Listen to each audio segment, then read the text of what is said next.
So it came out a couple days ago that the Packers met with running back from Oregon State, Jermar Jefferson. So I'm going to sort of break down what he looked like in college, what he could potentially bring to this Packers team, and maybe what it means for, Aaron Jones, Jamal Williams, their entire free agency situation. But if you guys are new here, I put out Packers content pretty much every single day. News, analysis, breakdowns, all that kind of stuff. So if you want to see that, feel free to subscribe to the channel down below. So first off, taking a look at this Packers, running back situation as we have it right now.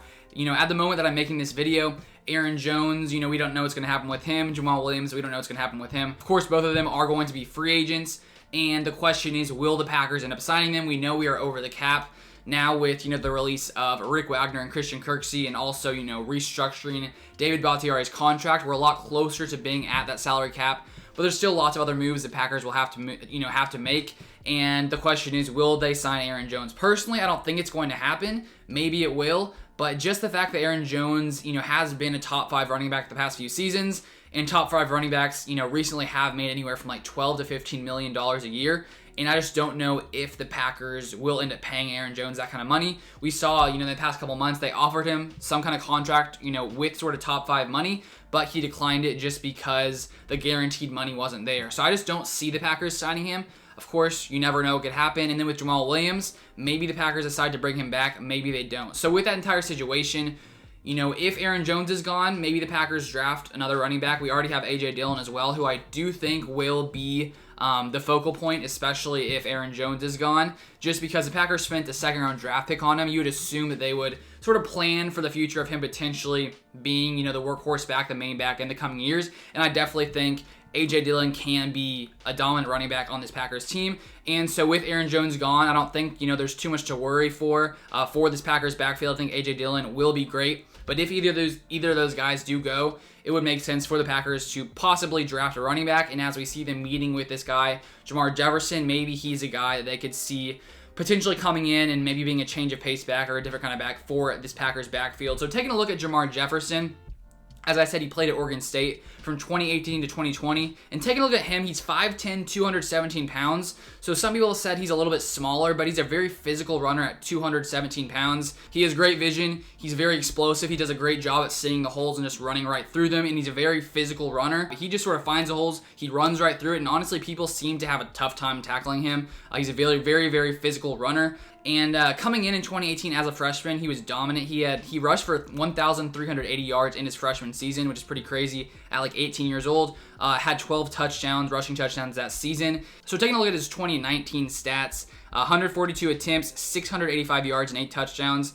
Now I was reading that in that season, he hurt his ankle at some point, and when he came back, ended up sharing time. And then coming into 2020, he only played in 6 games, partly because, the entire COVID situation. They didn't get to play as many games as usual. And in that season, 133 attempts, 858 yards. So overall, in his time in college, you can see there, 2,923 yards, 27 touchdowns, averaged 5.7 yards per carry, which is definitely very good for a running back. And then taking a look at his receiving stats, he honestly didn't really do too much in the receiving game. As you can see, 299 yards over his 3 seasons there. And what I've been reading about him, a lot of people seem to think he could potentially be that change of pace back. With the Packers having A.J. Dillon, a big, powerful back, maybe Jermar Jefferson is a guy that they could come in, get those receiving, work on those receiving downs potentially.